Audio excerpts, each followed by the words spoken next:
मैदानी भागों में भी अगर किसी कलकल बहती नदी के किनारे कोई छोटा सा गांव हो, आसपास में हरियाली ही हरियाली हो, शाम के समय गाय बकरियों का झुंड इस नदी के किनारे के खाली भागों में छोटी बड़ी झाड़ियों के बीच उगाई घासों को चर रहा हो, गाय रह रहकर रंभा रही हो, बछड़े कुलच्छे भर रहे हो, वहीं कहीं पास में ही एक छोटे से खाली भाग में चरवाहे गुल्ली डंडा या चिक्का कबड्डी आदि खेल रहे हो और छोटी छोटी बातों पर भी तर्क वितर्क करते हुए हंसी मजाक कर रहे हो। पास के ही खेतों में किसान लोग खेतों की निराई गुड़ाई या जुताई कर रहे हो, रह रहकर कहीं सुरती ठोंकने की आवाज आ रही हो तो कोई किसान खेत जोतने के बाद कांधे पर हल उठाए गांव में जाने की तैयारी कर रहा हो, कुछ खसखरेन घास से भरे खांची को सर पर उठाए हाथ में हंसुआ और खुरपी लिए घर की ओर जाने के लिए उतावली दिख रही हो और उसी समय कोई चिंतक वहीं आसपास नजरे गड़ाए यह सब देख रहा हो तो उसे यह सब देखना या महसूस करना किसी स्वर्णिम आनंद से कम नहीं होगा। यह मनोहारी दृश्य उसके लिए सदा अविस्मरणीय होगा। जब आप सरवरिया क्षेत्र में पूरब की ओर बढ़ेंगे तो नदी के खलार में आपको एक बबनवली नाम का गांव मिलेगा। इस गांव में 7 टोले हैं। इन्हीं टोलों में से एक टोला है बभन टोला। बभन टोला को आप पास के टोले वाले बभनौती भी कहकर पुकारते हैं, क्योंकि इस टोले पर बसे 22-24 घरों में से 18-20 घर ब्राह्मणों के ही हैं। इस टोले से लगभग 200 मीटर की दूरी पर गंडक बहती है। गांव में कई सारे देवी देवताओं के थान हैं। इन थानों में मुख्य रूप से देव बाबा, बरम बाबा, काली माई, भवानी माई के थान हैं और साथ ही गांव के बाहर नदी के पास एक टिले पर बना छोटा सा शिव मंदिर। अगर कभी आप किसी सुरम्य पर्वतीय क्षेत्र का दर्शन किए हों और उसकी खूबसूरती के कायल हों और उसके बाद मैदानी भाग के इस छोटे से टोले रूपी गांव में जाने को मौका मिल जाए तो हर हालत में यहाँ का सुरम्य वातावरण, गवाई सादगीपूर्ण परिवेश आपको मंत्रमुग्ध कर देगा और आपके मुख से बरबस ही निकल पड़ेगा कि इस भौतिक संसार में अगर कोई अविस्मरणीय मनोहारी स्थल है तो बस वो यही है। एक बार की बात है कि एक विदेशी पर्यटक दल घूमते घामते इस गांव के पास आ पहुंचा। उस दल को यह ग्रामीण परिवेश, प्राकृतिक सौंदर्य इतना पसंद आया कि वे लोग महीनों तक यहीं रह गए। गांव वालों ने उनकी बहुत आवभगत भी की। इस दल में नैन्सी नामक की एक षोडशी भी थी। प्रकृति ने उसके अंग प्रत्यंग में बला की खूबसूरती भर दी थी। उसे जो भी देखता देखता ही रह जाता। नैन्सी बहुत शर्मीले स्वभाव की भी थी और यहाँ तक कि अपने पर्यटक दल के सदस्यों के साथ भी बातें करते समय आंखें नीची रखती थी। नैन्सी की खूबसूरती में उसके दैनिक कार्य 4 चांद लगा देते थे। वो प्रतिदिन समय से जगने के बाद नहा धोकर मंदिर भी जाती थी और गांव के कुछ किशोरों, बच्चों, महिलाओं आदि को मंदिर के प्रांगण में इकट्ठा कर योग आदि के साथ ही अंग्रेजी बोलना भी सिखाती थी। दरअसल नैन्सी को भारतीय संस्कृति से गहरा लगाव था और वह जर्मनी के किसी विश्वविद्यालय से संस्कृत की पढ़ाई भी कर रही थी। नैन्सी को कई सारी भाषाओं पर एकाधिकार था। वह फर्राटेदार तत्समी हिंदी बोलती थी। कभी कभी नैन्सी गांव की महिलाओं को एकत्र कर उन्हें विभिन्न प्रकार की कलाओं में पारंगत करने की कोशिश करती थी। इन महीनों में गांव वालों की चहेती बन गई थी नैन्सी। उसके अपनापन ने पूरे गांव वालों को अपना बना लिया था। रमेसर काका तो गांव वालों के सामने उसकी भूरी भूरी प्रशंसा करते थे और सीना तानकर कहते थे कि अगर नैन्सी के माता पिता हाँ करेंगे तो वे अपने बेटे सूरज का ब्याह नैन्सी से करना पसंद करेंगे, भले ही इसके लिए उनका अपना समाज साथ न दे। गांव में आने के बाद अगर नैन्सी ने सबसे अधिक समय किसी के साथ बिताया था तो वह था सूरज। नैन्सी कभी कभी सूरज के साथ खेतों के तरफ भी निकल जाया करती और उसके साथ मेड़ पर बैठकर गन्ना खाती, बहुत सारा बतियाती और हिरनी की तरह कुलाछे भरती गांव में आ जाया करती।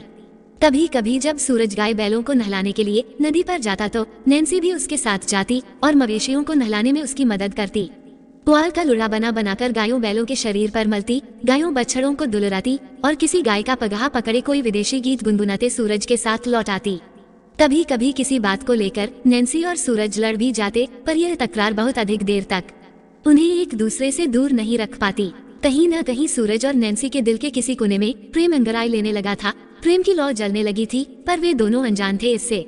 विधि का लिखन कहीं या प्रकृति को कोई खेल। लगभग 2-3 महीने के बाद जब वो विदेशी पर्यटक दल उस गांव से विदा लेने लगा तो नैन्सी ने अपने आप को गांव वालों के दिल के इतने करीब पाया कि वह गांव वालों की जिद के आगे नतमस्तक हो गई और अपने साथियों के साथ न जाकर कुछ दिन और गांव वालों के साथ रहने का मन बना लिया।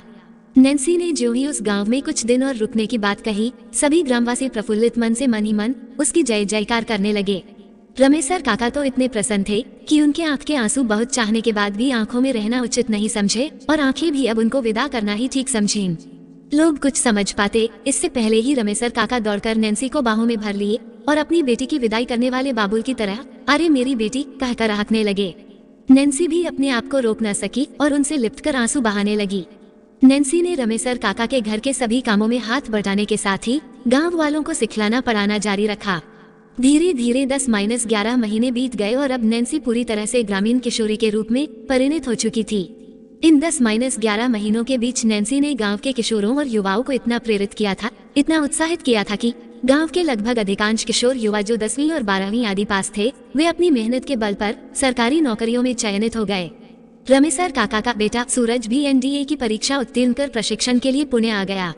अब गांव की तस्वीर एकदम से बदल गई थी। पहले जो गांव की सरलता, सुंदरता व संपन्नता ठंड से कांपती एक चिड़ै की तरह पंख को सिकुड़े हुए थी, वही सरलता, सुंदरता व संपन्नता अब नैन्सी रूपी घाम के लगने से अपना पंख पसार कर उड़ने लगी थी। सूरज का प्रशिक्षण होते ही वह गांव वापस आ गया। उसकी पोस्टिंग एक सेना अधिकारी के रूप में हो चुकी थी। वह 10-15 दिन की छुट्टी बिताने के बाद ज्वाइन करने वाला था। इन 10-15 दिनों में समय ने पूरी तरह से करवट लिया। नैन्सी की यह बताते ही कि वह अनाथ है, उसका इस दुनिया में कोई नहीं है, रमेसर काका ने स्नेहिल हृदय से उसके सर पर हाथ रखा और अपने सूरज से कहा कि बेटा, मेरी एक ही इच्छा है कि नैन्सी को तू अपना ले। सूरज ने रमेसर काका के हाँ में हाँ तो मिलाई, पर कहा कि बाबूजी, ज्वाइन करने के बाद मैं पहली छुट्टी में गाँव आते ही नैन्सी से ब्याह रचा लूंगा।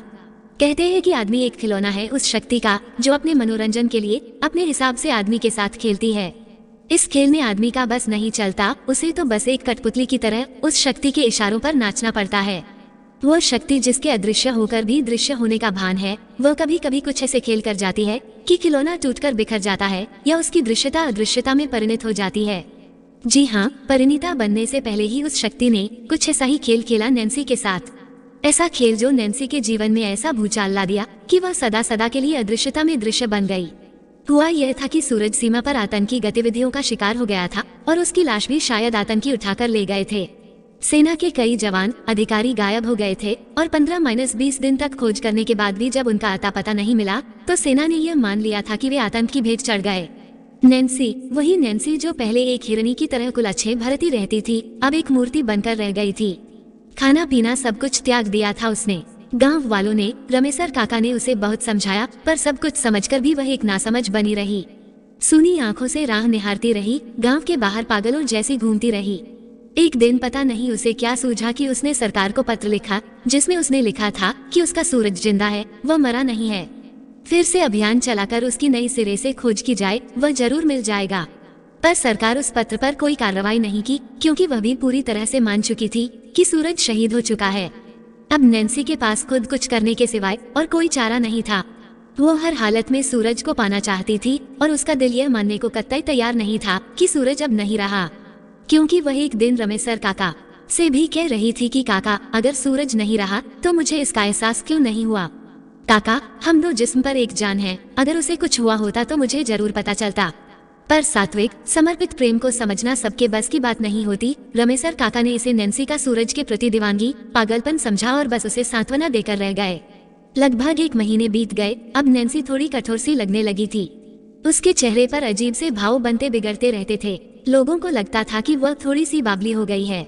एक दिन सुबह जब रमेसर काका खेतों से लौटकर घर वापस आए तो नैन्सी घर में न दिखी।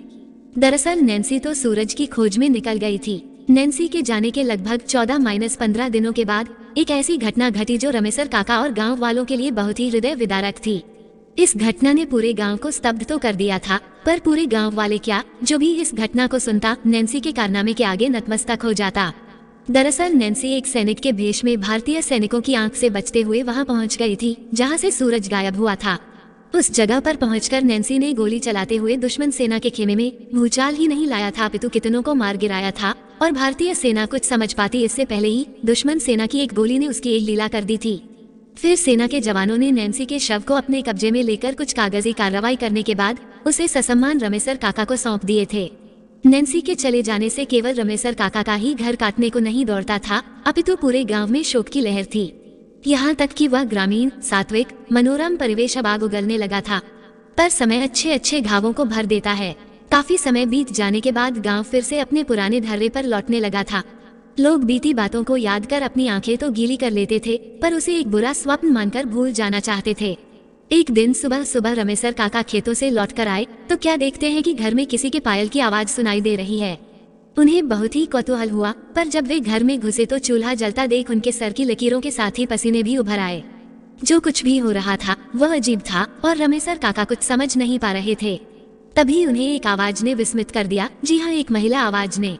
वह सुमधुर आवाज किसी और की नहीं अपितु नैन्सी की ही थी। वह आहिस्ते से बोल रही थी, बाबूजी डरिए नहीं, मैं नैन्सी। मैं वापस लौट आई हूँ और बहुत ही जल्द सूरज को भी वापस लाऊंगी। रमेसर काका के पैर पीछे की ओर मुड़ गए। वे तेजी से घर के बाहर निकले और घर से बाहर निकले ही चिल्लाने लगे। उनकी चिल्लाहट सुनकर गांव के काफी लोग एकत्र हो गए। फिर उन्होंने लोगों के पूछने पर उंगली से घर की ओर इशारा करते हुए कपकपाए आवाज में कहा कि वह लौट आई है। गांव के कुछ लोगों ने हिम्मत करके घर में प्रवेश किया कि आखिर कौन लौट आई है, ऐसा क्या हुआ है कि रमेसर काका एकदम से सहम गए हैं। जब गांव वालों ने घर के अंदर प्रवेश किया तो उन्हें भी किसी के पायल की आवाज सुनाई देने के साथ ही बहुत कुछ ऐसा दिखा, महसूस हुआ जिससे उन्हें भी नैन्सी के लौट आने पर भरोसा हो गया। पर फिर भी वे यह मानने को तैयार नहीं थे क्योंकि नैन्सी तो मर चुकी थी, वह कैसे आ सकती है। अजीब स्थिति थी। फिर कुछ लोगों ने हिम्मत करके नैन्सी को आवाज लगाई पर अब तो पायल की आवाज भी गायब हो गई थी। फिर क्या था, कुछ लोगों ने रमेसर काका का पूरा घर छान मारा पर उसे नैन्सी कहीं नहीं मिली। अब तो गांव वाले पूरी तरह से डर गए थे। तो क्या नैन्सी की आत्मा?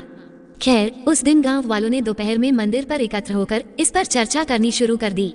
आखिर अगर नैन्सी की आत्मा वापस आ गई है तो अब क्या करना चाहिए? कहीं ऐसा न हो कि वह हम गांव वालों को परेशान करे। गांव के बड़ बुजुर्ग अभी यही सोच रहे थे कि तभी एक हल्की सी आंधी उठी। कोई कुछ समझ पाता इससे पहले ही मंदिर का बड़ा घंटा अपने आप बजने लगा।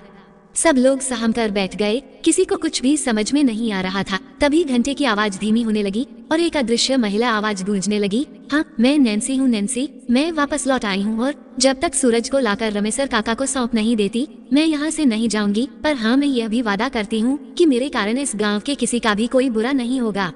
मैं बहू हूँ इस गाँव की और सदा अपने संबंध को निभाती रहूंगी। यह आवाज होते ही गाँव वालों के पास अब कुछ कहने या सोचने के लिए कुछ भी तो नहीं बचा था। उन्हें अदृश्यता में दृश्यता का भान हो चुका था। सभी लोग अपने अपने घरों को जा चुके थे। दूसरे दिन से प्रतिदिन सुबह सुबह एक अदृश्य आत्मा गांव में घूम घूम कर लोगों को सजग करती नजर आने लगी। उसके होने का एहसास तो सबको हो रहा था पर उसकी अदृश्यता